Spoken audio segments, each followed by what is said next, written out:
नमस्कार दोस्तों। भारत और बांग्लादेश के बीच संबंध लगातार खराब होते जा रहे हैं। बांग्लादेश ने खुद भारत से दुश्मनी मोल ली है। शेख हसीना को सत्ता से हटाने के बाद मोहम्मद यूनुस की अंतरिम सरकार बनी, जो भारत को अपने तेवर दिखा रही है। सरकार पर भी आरोप ये लगा रही है कि वह अल्पसंख्यक हिंदुओं पर अत्याचार कर रही है, लेकिन वह अंतरिम सरकार अब भारत के आगे घुटनों पर दिखती आ रही है। वो इसलिए क्योंकि बांग्लादेश ने अब भारत से 468 टन आलू मंगवाए हैं। भारत से आयातित कुल 468 टन आलू गुरुवार शाम को जेसोर के बेनोपोल लैंड पोर्ट रेलवे स्टेशन पर पहुंचे। मालगाड़ी से लाए गए इस माल की खेप को शनिवार को उतारा जाएगा। लैंड पोर्ट पर सिंध एरएफ एजेंट आलम एंड सन्स के नजमुल अरिफन जॉनी ने कहा कि सीमा शुल्क निकासी के लिए ज़रूरी डॉक्यूमेंट शनिवार को बेनापोल के कस्टम हाउस में जमा किए जाएंगे। नजमुल अरिफिन जॉनी ने कहा कि सीमा शुल्क और रेलवे प्रक्रियाएं पूरी होने के बाद ही माल की खेप को बेनापोल बंदरगाह यानी नोआपारा में उतारा जाएगा। इसके बाद आलू को ढाका और चटगांव सहित विभिन्न क्षेत्रों में वितरित किया जाएगा।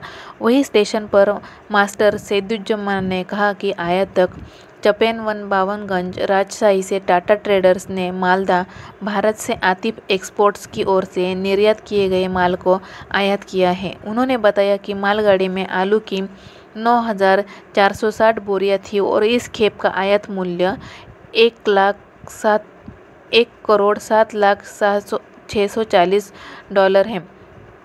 आलू के आयात को लेकर बांग्लादेश से ये भी खबर सामने आ रही थी कि भारतीय आलू की जगह बांग्लादेश ने जर्मनी, मिस्र, चीन और स्पेन से आयातित आलू मंगवाने की योजना बना रही है। तो वही प्याज चीन और पाकिस्तान और तुर्की से खरीदी जाएंगे।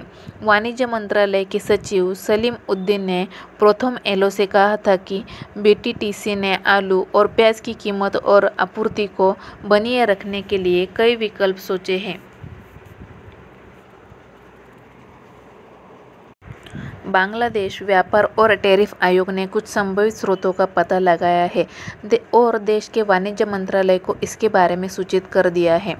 भारत बांग्लादेश के संबंधों में खटास आने के बाद ढाका अब भारत पर अपनी निर्भरता कम करने की फिराक में है।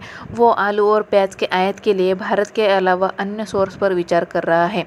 बांग्लादेश आलू केवल भारत से मंगाता है, जबकि प्याज ज़्यादातर भारत और म्यांमार से आता है, जबकि कुछ हिस्सा पाकिस्तान और चीन और तुर्की से आता है। भारत पारंपरिक रूप से अपने पड़ोसी के साथ मजबूत व्यापार करता है और यह देश भारत के कपड़ा और कृषि निर्यात के लिए एक प्रमुख बाजार है। बांग्लादेश को निर्यात 2010-11 में 3.2 बिलियन अमेरिकी डॉलर से बढ़कर 2021-22 में 16.2 बिलियन अमेरिकी डॉलर के शिखर पहुंच गया था। हालांकि अंतरिम सरकार के सत्ता में आने के बाद भारत और बांग्लादेशी व्यापार में गिरावट आई है। बताया जा रहा है कि बांग्लादेश व्यापार और टैरिफ आयोग ने कुछ संभावित स्रोतों का पता लगाया है और देश के वाणिज्य मंत्रालय को इसके बारे में सूचित कर दिया है। प्रथम एलो की रिपोर्ट के अनुसार आयातकों को सभी बातचीत की गई है। योजना यह है कि भारतीय आलू की जगह जर्मनी, मिस्र और स्पेन से आयातित आलू का इस्तेमाल बांग्लादेश में किया जाएगा और प्याज चीन, पाकिस्तान और तुर्की से खरीदा जाएंगे। वाणिज्य मंत्रालय के सचिव सलीम उद्दीन ने प्रथम एलो से कहा कि बीटीटीसी ने आलू और प्याज की कीमत और आपूर्ति को स्थिर रखने के लिए यह विकल्प स्रोतों की पहचान की है, इन्हें चुना है। हम आयातकों को इस विकल्पों पर विचार करने का आग्रह करेंगे। अधिकारियों ने इस कदम के पीछे भारतीय बाजार में प्याज और आलू की कीमतें और निर्यात को हतोत्साहित करने के लिए भारतीय अधिकारियों और से लिए गए विभिन्न निर्णय जैसे कारण बताए हैं, जबकि यह सरासर झूठ है। बांग्लादेशी अधिकारियों ने कीमत में कथित वृद्धि को भी एक अन्य कारण बताया है, जबकि दूसरे देशों की तुलना भारतीय आलू बांग्लादेश को सस्ते दाम पर मिलते हैं। बीटीटीसीआई ने प्याज और आलू के लिए 10.59% और वार्षिक 131% वृद्धि का आरोप लगाया है। अब क्या बांग्लादेश भारत के आलू आयात करेगा या नहीं, यह हमें आने वाले समय में ही देखने को मिलेगा। ऐसे ही वीडियोस देखने के लिए चैनल को सब्सक्राइब और वीडियो को लाइक ज़रूर कीजिए।